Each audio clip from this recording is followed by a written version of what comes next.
26મી જાન્યુઆરીના રોજ Karma institute દ્વારા નિવૃત્ત સૈનિકોનું સન્માન અને શહીદોને શ્રદ્ધાંજલિ આપવાનો કાર્યક્રમ યોજાયો હતો।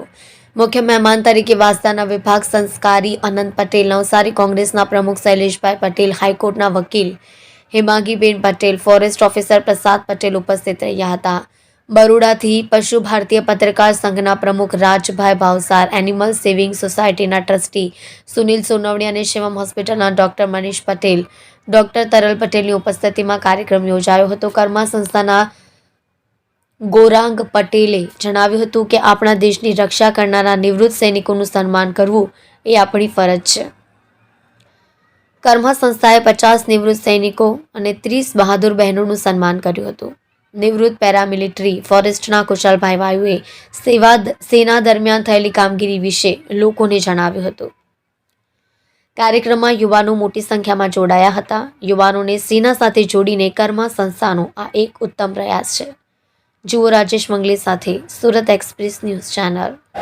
ભારત માતા કી સૌને 75મો ગણતંત્ર દિવસની ખૂબ શુભેચ્છાઓ। અને આજે જે રીતે કર્મા ઇન્સ્ટિટ્યૂટ દ્વારા આયોજિત શહીદોને શ્રદ્ધાંજલિ અને નિવૃત્ત જે સૈન્યના અધિકારીઓ છે, સૈનિકો છે, આર્મીના જવાનો છે, પેરામિલિટરી ફોર્સના જવાનો છે, સૌને આજના દિવસે સન્માન માટે ખૂબ શુભેચ્છાઓ। આજે એટલો ખુશીનો પ્રસંગ છે। આઝાદી મળ્યા બાદ આપણે કઈ રીતે આપણા દેશમાં લોકતંત્રની સ્થાપના કરવાની, કઈ રીતની આપણા અધિકારો હોવા જોઈએ, અને આજે આર્મી દ્વારા સંરક્ષણ મળી રહ્યું છે, એવી જ રીતે આપણને બંધારણ દ્વારા પણ આપણને સૌને સંરક્ષણ મળી રહ્યું છે। આપણે વાણી સ્વતંત્રતાનું સંરક્ષણ છે, આપણા અધિકારો મેળવવાનું સંરક્ષણ છે, અને એની સાથે સાથે આપણે આપણી ફરજો પણ ન ભૂલવી જોઈએ। આપણો દેશ આખી દુનિયામાં એક એટલો મોટો દેશ છે, અને મોટામાં મોટી લોકશાહી અને લોકતંત્ર આખા વિશ્વમાં સૌથી મોટું તંત્ર આપણે ત્યાં છે, આપણા દેશમાં છે।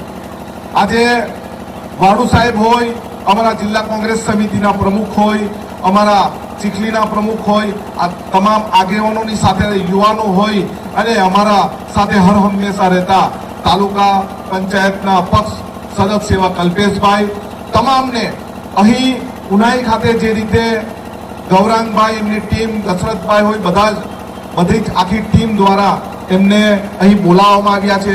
સૌથી મોટું કારણ એ જ છે કર્મા ઇન્સ્ટિટ્યૂટમાં આર્મીમાં જવાવાળા વિદ્યાર્થીઓ હોય, એમને પણ ખૂબ પ્રોત્સાહન મળે, અને એમને આર્મીની ટ્રેનિંગ મળે, અને એની એક્ઝામમાં કઈ રીતે પ્રેક્ટિકલમાં પાસ થવાનું એ પણ શીખવે છે। ત્યારે આપણા બધામાં જ દેશદાઝ હોય છે, પરંતુ આર્મીમાં જે જવાનો જે હોય છે એ કઈ રીતે કામ કરે છે, કઈ રીતે બીએસએફના જવાનો કામ કરે છે, કઈ રીતે મિલિટરીના જવાનો કામ કરે છે, અને એની સાથે શહીદોની જે પત્નીઓ છે, વિરાંગનાઓ છે, એ પોતે પોતાના પતિને દેશના સંરક્ષણના ભાગરૂપે એમને બોર્ડર પર મોકલે છે, અને દેશને કઈ રીતે બીજા દેશ અથવા અસામાજિક તત્વોથી કઈ રીતે બચાવવાનું હોય છે, ટેરરિસ્ટથી કઈ રીતે બચાવવાનું હોય છે, એ રીતનું કામ એ જ્યારે બોર્ડર પર રહીને કરે છે, ત્યારે આપણી પણ એક ફરજ છે।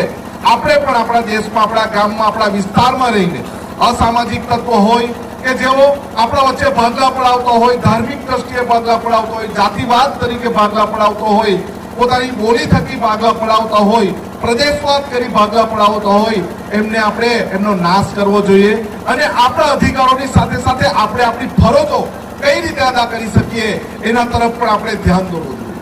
આજે વાડુ સાહેબ હોય, મુકેશભાઈ હોય, ડાંગના આપણા પવાર હોય, કે બધા જ જે આપણી સાથે અત્યારે ઉપસ્થિત છે, એમને જોઈને બીજા યુવાનો, બીજા બાળકો જે અત્યારે શિક્ષણ મેળવી રહ્યા છે, એને પણ દેશ પ્રત્યે આર્મીમાં જવા માટેની એક ભાવના જન્મે, અને એમને પણ એવી લાગણી જન્મે કે અમે પણ દેશ માટે કંઈ કરી શકીએ।